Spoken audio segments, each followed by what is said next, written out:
হরে কৃষ্ণ। আচ্ছা, আপনার কাছে জানতে চাই অক্ষয় তৃতীয়া কবে, এই দিনের কি মাহাত্ম্য, কি কি হয়েছিল, এই দিনে কি করা যাবে না আর কি কি করতে হবে?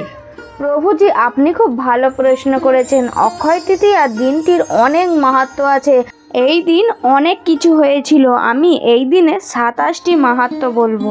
আপনি মনোযোগ সহকারে শ্রবণ করুন আর আপনারাও মনোযোগ সহকারে শ্রবণ করুন। বৈশাখ মাসের শুক্লপক্ষের তৃতীয়া তিথিকে বলা হয় অক্ষয় তৃতীয়া। অক্ষয় মানে যার কোনো ক্ষয় হয় না। এটি হলো এমন একটি দিন, এই দিনে আমরা যা কিছু করব অক্ষয় হয়ে থাকবে, কি শুভ কর্ম আর কি অশুভ কর্ম। তাই অবশ্যই এই দিন শুভ কর্ম করবেন। সারাদিনই ভগবানের নাম কীর্তন করবেন, শ্রবণ করবেন, ভগবানকে স্মরণ করবেন। আর এই দিন আমরা যদি কোনো অশুভ কর্ম করি, পাপ কাজ করি, তাহলে সেটাও অক্ষয় হয়ে থাকবে। তো আগামী 30শে এপ্রিল বুধবার অক্ষয় তৃতীয়া। এই তৃতীয়াতে গঙ্গা স্নান, বৈষ্ণবকে দান, ভগবানের পূজা, পিতৃতর্পণ করলে অক্ষয় হয়ে থাকে। এই দিন অন্নদান, জপদান, গোমাতা সেবা, আর অনেকে দেখবেন সোনা কেনে। এই দিন সোনা কেনারও অনেক মাহাত্ম্য আছে। অক্ষয় তৃতীয়া দিনটির মাহাত্ম্য কি, এই দিন কি কি হয়েছিল, আমি মোট 27টি মাহাত্ম্য বলবো। আপনারা মনোযোগ সহকারে শ্রবণ করুন আর গুনতে থাকুন।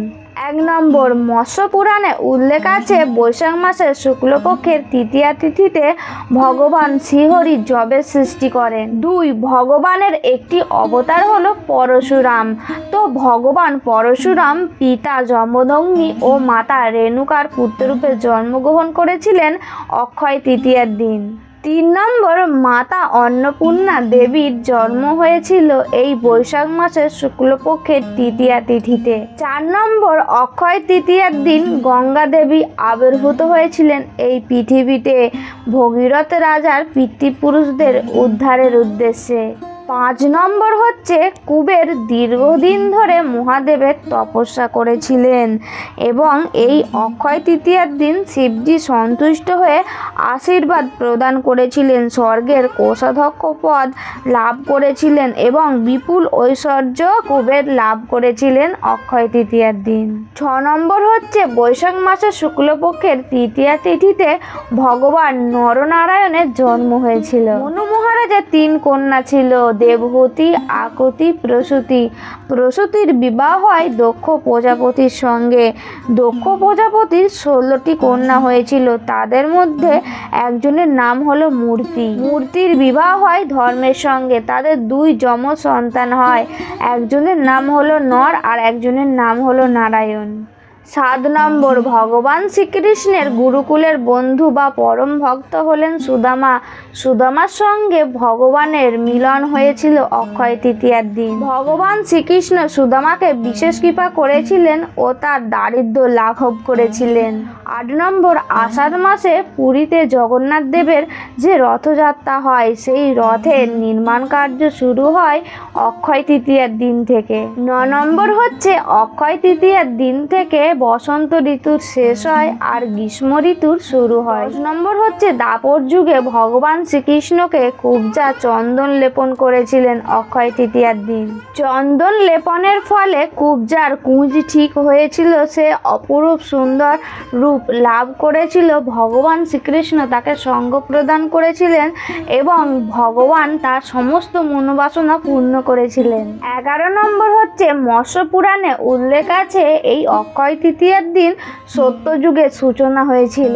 12 ত্রেতা যুগের সূচনা হয়েছিল এই অক্ষয় তৃতীয়ার দিন। 13 গঙ্গোত্রী, যমুনেত্রী, কেদারনাথ, বদ্রীনাথ এই 4 ধামের দ্বার অক্ষয় তৃতীয়ার দিন খোলে। তুষারপাত বা বরফের কারণে 6 মাস ধামের দ্বার বন্ধ থাকে। অক্ষয় তৃতীয়ার দিন দ্বার উন্মোচন করা হয়, ভক্তরা দর্শন করেন বিগ্রহ। 14 নম্বর হচ্ছে বেদকে রক্ষা করার জন্য ভগবান হয়গ্রীব অবতার নিয়েছিলেন এই অক্ষয় তৃতীয়ার দিন। 15 নম্বর হচ্ছে যুধিষ্ঠির মহারাজের প্রতি সন্তুষ্ট হয়ে সূর্যদেব একটি পাত্র দান করেছিলেন।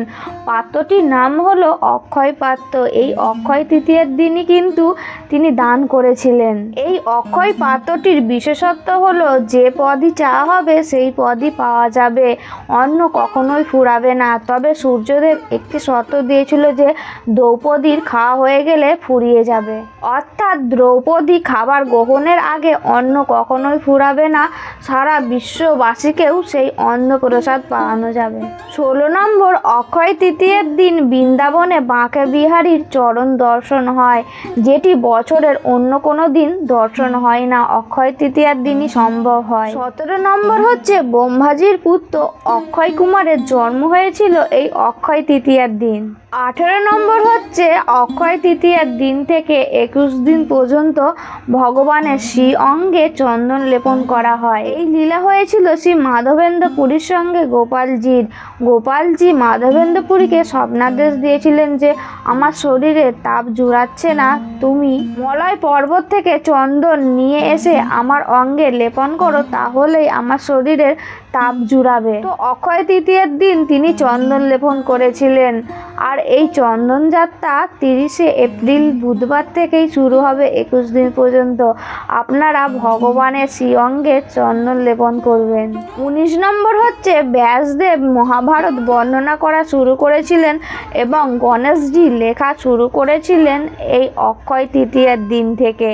20 নম্বর হচ্ছে ভগবান ঋষভদেব একটি ব্রত পালন করছিলেন আর এই অক্ষয় তৃতীয়ার দিন ব্রত ভঙ্গ করেছিলেন আখের রস খেয়ে। 21 নম্বর হচ্ছে অক্ষয় তৃতীয়ার দিন সূর্য চন্দ্র একসঙ্গে সর্বাধিক উজ্জ্বল হয়ে ওঠে। 22 নম্বর হচ্ছে এই দিন ভগবান শ্রীকৃষ্ণ মানসী গঙ্গায় তার সখাদের সঙ্গে পরবর্তীতে গোপিকাদের সঙ্গে নৌবিহার করেছিলেন, সেই জন্য অনেক মন্দিরে অক্ষয় তৃতীয়াতে নৌবিহার হয়ে থাকে। 23 নম্বর হচ্ছে অক্ষয় তৃতীয়াতে ব্রহ্মাজি সৃষ্টিকার্য আরম্ভ করেছিলেন। 24 নম্বর হচ্ছে মহাভারতের যুদ্ধের সমাপ্তি হয়েছিল অক্ষয় তৃতীয়ার দিন। 25 নম্বর হচ্ছে ভগবান শ্রীকৃষ্ণ পূর্বে শিশুপালকে মারার জন্য সুদর্শন চক্রকে আহ্বান করেছিল আর সেই সুদর্শন চক্রের আঘাতে ভগবানের আঙুল কেটে রক্ত বের হয়। সেই সময় সেখানে সুভদ্রা কুন্তী দেবী উপস্থিত ছিলেন আর দ্রৌপদী উপস্থিত ছিলেন। তারা দুজনে অর্থাৎ কুন্তী দেবী ও সুভদ্রা কাপড়ের সন্ধান করছিলেন কোথা থেকে একটু কাপড় পাওয়া যায় আঙুল বেঁধে দেওয়ার জন্য। তখন দ্রৌপদী তার শাড়ির আঁচল ছিঁড়ে ভগবানের আঙুল বেঁধে দিয়েছিলেন, তার ফলে ভগবান অত্যন্ত সন্তুষ্ট হয়েছিলেন দ্রৌপদীর প্রতি। আর যখন দ্রৌপদীর বস্ত্রহরণ হচ্ছিল, দ্রৌপদীর লজ্জা নিবারণের জন্য ভগবান শ্রীকৃষ্ণ বস্ত্র অবতার ধারণ করে বস্ত্র প্রদান করেছিলেন। 26 নম্বর হচ্ছে অক্ষয় তৃতীয়ার দিন বেদ ধর্ম প্রবৃত্তি মার্গ প্রবর্তিত হয়েছিল। 27 নম্বর হচ্ছে এই অক্ষয় তৃতীয়ার দিন ভগবান নারায়ণের সঙ্গে বৈভব লক্ষ্মীর পূজা হয়ে থাকে অনেক জায়গায়। এবার আপনাদেরকে বলবো অক্ষয় তৃতীয়া এই দিনটি আপনারা কিভাবে পালন করবেন, এই দিন কি কি করবেন। প্রথমেই বলে রাখি, অক্ষয় তৃতীয়ার দিন যদি আমরা অন্ন দান করি তাহলে আমাদের ভক্তি বৃদ্ধি পায় ও আধ্যাত্মিক প্রগতি হয়। এই দিন আপনারা ভোরবেলা বা ব্রহ্ম মুহূর্তে উঠে স্নান টান করে তিলক আচমন করে শুদ্ধ বস্ত্র পরিধান করবেন। এই দিন যেহেতু মা গঙ্গা এই পৃথিবীতে প্রকট হয়েছিলেন, তাই এই দিন অবশ্যই গঙ্গা নদীতে স্নান করার চেষ্টা করবেন বা পবিত্র নদীতে স্নান করার চেষ্টা করবেন। আর যারা নদীতে স্নান করতে যেতে পারবেন না কোনো অসুবিধার কারণে, তারা বাড়িতেই গঙ্গা গঙ্গা নাম উচ্চারণ করে স্নান করবেন। তারপর মঙ্গল আরতি করবেন বা আরতিতে অংশগ্রহণ করবেন। ভগবানের চরণে তুলসী পত্র নিবেদন করবেন, ফুল নিবেদন করবেন, ফুলের মালা দিয়ে ভগবানকে সুন্দর করে সাজাবেন, ভগবানকে নতুন বস্ত্র পরাবেন, ভগবানকে প্রণাম করবেন, তুলসী দেবীকে প্রণাম করবেন, পরিক্রমা করবেন, জলদান করবেন। আর এই দিন অবশ্যই একটু বেশি বেশি করে জপ করবেন, মানে যতটা জপ করেন তার থেকে একটু বেশি জপ করার চেষ্টা করবেন, কারণ এই দিন আমরা যা কিছুই করব সবই অক্ষয় হয়ে থাকবে। শাস্ত্রগ্রন্থ পাঠ করবেন বা শ্রবণ করবেন, কীর্তন করবেন, ভগবানের লীলা মহিমা শ্রবণ করবেন, স্মরণ করবেন। চন্দন ঘষে তার সঙ্গে অল্প করে অগুরু কর্পূর দিয়ে ভগবানের সারা শরীরে লেপন করবেন বা মুখমণ্ডলে পায়ে হাতে লেপন করবেন। এই দিন থেকেই চন্দন যাত্রা শুরু। আর 21 দিন এরকমভাবে চন্দন লেপন করবেন, 21 দিন থাকবে চন্দন যাত্রা। ভগবানের পছন্দের বিভিন্ন রকমের পদ রন্ধন করে ভোগ লাগাবেন।